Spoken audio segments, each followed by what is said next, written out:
Thank you for your patience. So last week we began a new series based on the book, The Eye of the Storm, which was written by Unity minister and author Gary Simmons. And so today we are going to continue that series. And I'd like to start us off with a true story entitled Mercy on an Enemy. In 1943, German firefighters had severely damaged the B-17 flying fortress named Ye Old Pub under the control of Lieutenant Charlie Brown. The worst part was that the damaged compass in the cockpit was leading the plane into enemy territory. Franz Stingler, the German pilot, was ordered to shoot down the B-17 and destroy the enemy. But as he got closer to the flying fortress, he saw that the plane was in a truly terrible state. He also saw how Brown was desperately trying to save himself from the dangerous situation that could end his life. Franz could have destroyed Brown easily, as he was ordered to do. But instead, he decided to guide and escort the B-17 outside to a safe zone not occupied by the Germans. He even saluted Brown before heading back and telling everyone he had shot down the B-17 and the lieutenant he had, in fact, really protected. Almost 50 years later, Brown searched for his savior. When the two met again, they became friends and remained friends until Stingler passed away in March of 2008, followed by Brown's death only a few months later. Franz Stingler later said that he couldn't shoot Brown down or kill him because they had flown beside each other for a very long time. And he could sense that Brown was desperate to return home. And Franz knew all too well that feeling of desperation, of being in war, of having your life in danger. And he too longed to return home to his family. Stingler's act of mercy was genuinely courageous. He could have easily destroyed the enemy and taken credit for it. Instead, he decided to protect a brave man who had fought his battle and now only wanted to get back to a safe place. Franz risked being found out and getting burdened with the blame of disobeying orders and saving someone who was considered to be the enemy. But he decided to show mercy and prove that even soldiers handling the toughest tasks could have a big heart and show humanity. My friends, the story of Franz and Charlie is an incredible portrayal of two enemies becoming friends through the act of compassion. Now, most of us have never had the experience of being in the armed service and actually being in physical combat with an enemy. However, what I know for sure that we've all have had the experience of being in enemy territory, having that belief that we are being infiltrated and surrounded by the enemy. And so you may say, oh, Reverend Angela, you're being a little too dramatic. And so I thought it'd be advantageous for us to review the definition of an enemy as it is shared in the eye of the storm. And so an enemy is someone or something we perceive to be against us. It is that someone or something, a family member, a coworker, a boss, a dis-ease, a situation, or finances, is the cause of our suffering and interferes with our happiness, our well-being, our peace, our success, our joy, and so on and so on. And you can realize that you are in enemy territory when you find yourself thinking, believing, or saying, if only so-and-so or this situation was not in my life, I'd be free. I'd be rich. I'd be at peace. Or another way of saying that is, if I was only rid or free of blank, I would have all those things I desire, right? And so here are some of those things that we treat, or when we know that we are in enemy territory, right? We went over some of these. These are a little bit different. Some of them are the same last week. If a family member would be more organized, I would have more order in my house and I'd feel peaceful. Only they would move out, had a different boss or different job. I have to learn not to talk with my hands when I'm holding the microphone, sorry. Maybe be in love with my body. If only I could lose 25 pounds. If only I didn't have those wrinkles, I would love myself. And if I had more money, I wouldn't be so stressed out, angry and unhappy. I wouldn't have to work so hard. And if I didn't have these responsibilities, I would have more health and happiness. And I shared this one with you that my father shared with me before he had passed, that the pandemic was robbing him of his golden years, right? And as we are emerging to seek what is the new life that wants to come forth in this community, we have seen signs of dying, right? So who do we make our enemy? Who do we make our enemy? How can we look at it from another perspective, from what is the blessing that wants to be brought forth? And so here is an actual picture of these two men that became friends, Franz on the left and Charlie on the right. So the question I pose to myself and to all of you is this: how can we turn our enemies into friends and allies in our lives, right? Many faith traditions give us this: love your enemies. Love your enemies. You may say that's a tall order if you are defining love only from the definition that it is that admiration and affection, those warm, toasty feelings. But the power of love we talked about a few weeks ago is so much more than that, and we'll do a little review right now.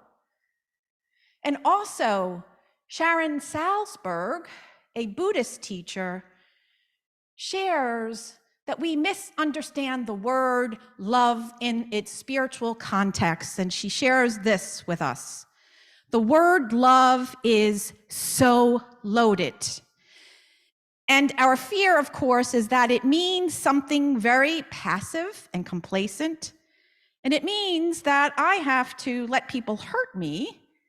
I'm going to let those who oppress others get away with it. I am going to be a doormat And so when we are thinking from that perspective and understanding of love, it is hard to see love as a force or as a spiritual power, but in reality, it is. We know it is one of our 12 powers.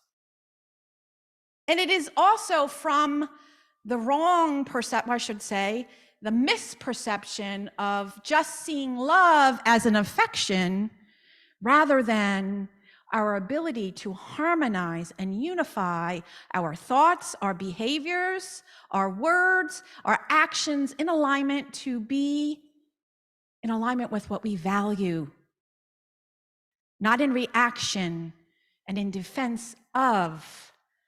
And so we see this lots of times, this misunderstanding of what it means to love the enemies when we only look at Matthew chapter 5, verse 44 from a literal lens only. But I say unto you, love your enemies, bless them that curse you, do good to them that hate you, and pray for them which despitefully use you and persecute you. That's heavy stuff, right? So what I want to do today is look at those 4 spiritual steps that is given in Matthew 5:44 from the metaphysical lens. And those steps are to love, to bless, to do good, and to pray. So let's take each one and unpack them.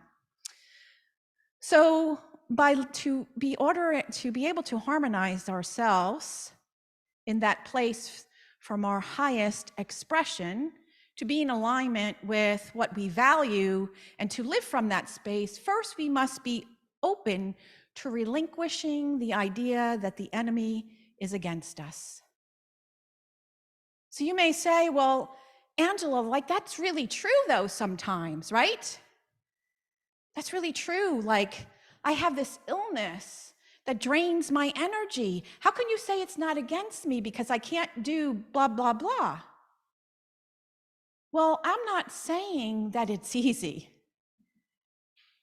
and that it's a cakewalk and that we don't have to go through the experience of giving ourselves self-compassion for our hurts, for our grief.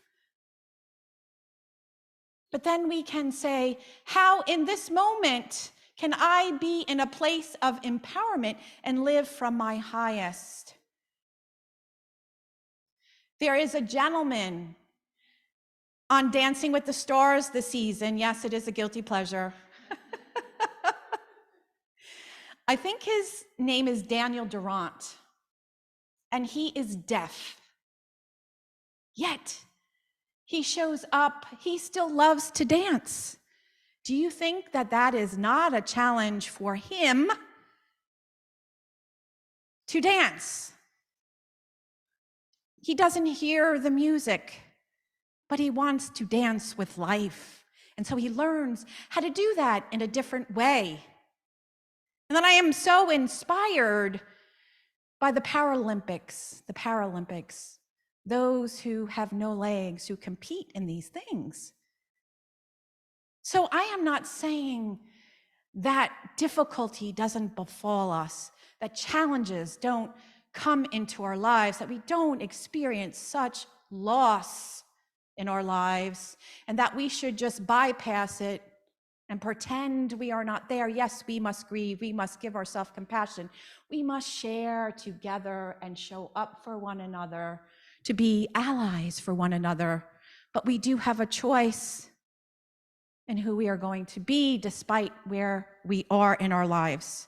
So we must be willing to relinquish the idea that our enemy is against us. And we must be open to the idea that the enemy is actually the compass pointing us back into the direction of our wholeness, away from our victimhood and back into our wholeness, to be connected from that place within. We must be willing to accept, embrace, and value the enemy territory that we are in as an opportunity to grow. It starts with the willingness. It starts with letting go of an old belief and being willing, and then saying, yes, I am going to harmonize and unify my beliefs and everything within me from the highest place possible. And so we go to the next step, which is to bless. I am willing to see this situation that I do not want in my life, that is so painful, to be a blessing in my life. I am willing to turn an uncomfortable, painful, or unpleasant situation into the ally for healing. And I can start by blessing and saying, the person before me is acting from their suffering. Their suffering is spilling out over onto me. It doesn't mean I excuse abusive behavior. It doesn't mean I don't do those things I need to do. But I must know how to be empowered from within.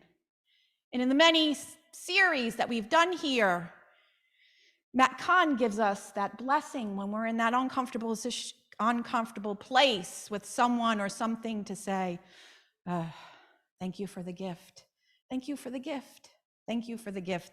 Thank you for the gift, depending on where we are that day, right? And then we see Valerie Kaur, author of See No Stranger. We did that series. And she says, when you feel that judgment reaction coming up, you can say, brother, sister, sibling, you are a part of me I do not yet know. Simple statement. And you could create your own. I am ready to be blessed by this situation. And then we move to do good. That means to do the right thing. Now, do the right thing, not according to my ego or personality that wants to get even, or is from that limited scope of third dimensional thinking that wants to give an eye for an eye. No, it is, what is it that I'm willing to empower within me to do the right thing in my life? So I must be willing to release the need to be right, to prove a point, to win, to get even, right? That belief I'll be a doormat. So here are some ways you can self-reflect to see what wisdom floats up to the top for you by asking these questions. How may I do good? How has my thinking, words, and actions contributed to creating enemy territory? Right? So a family member of mine suffers from anxiety, and I was trying to, yes, be present, but also create a boundary because I was in the middle of work and it wasn't being heard, right? So I had a choice of how I would respond to do good. Well, I was a little angry, lonely, tired, and so my reaction and my impatience came through. But guess what? I get to choose again. I get to make amends. And then we had a discussion about how can we move forward from here, turning it into to do good in that situation. What thoughts, words, actions have contributed to this situation, right? I could have said, well, I told him about my boundaries, but he didn't listen. No, it doesn't give me an excuse to show up not out of my wholeness. And how can I make amends to myself or another? What is one thing I can do to live from what I value, to be an expression of my divine wholeness? How may be an expression of kindness today, of love today, of generosity today, of faith today? Not just think it, but how may I be it boldly? And so we go to step 4, and that is to pray. Right? Prayer is universal in all faith traditions. And how we in New Thought use prayer is to name and claim the truth. It's to align our thoughts. It's not about beseeching to some patriarchal figure in the sky, but knowing that as I align my thoughts and hold them steady, energize power, principle 3, I create my experience through my thoughts and my words, and those thoughts and words I bring forth in prayer through affirmative action, because prayer helps us to connect us to the truth, to our values, and to remember that. So here is an example of affirmative prayer, of a meta kindness affirmative prayer, possibly. We do it in the affirmative I am. So the first two are denials, and we don't mean denial in the sense of putting our head in the sand and pretending a situation does not exist. It is saying, in spite of this condition or this situation, it does not have power over me. It is not against me if I choose it not to. So no one or nothing has the power over my thinking, my words, and actions. I am willing to let go of ill will. I am willing to let go of suffering. I am grounded in divine strength and security. I am the presence of peace. This is part of the meditation that I did today, and we had an opportunity in between the music to really live that, didn't we? So in the Buddhist tradition, they view loving the enemy not again from that place of affection and warmth, but to love the enemy means to wish the other person, to wish them to be free of suffering, and to wish them happiness in whatever shape, way, and form. And so we see that's the purpose of metta prayers or metta loving kindness meditations. And so you see here on the screen, you start out, centering your body, relaxing the body, noticing the body, letting go, noticing your breath. And then we can't offer compassion to someone if we can't offer it to ourselves.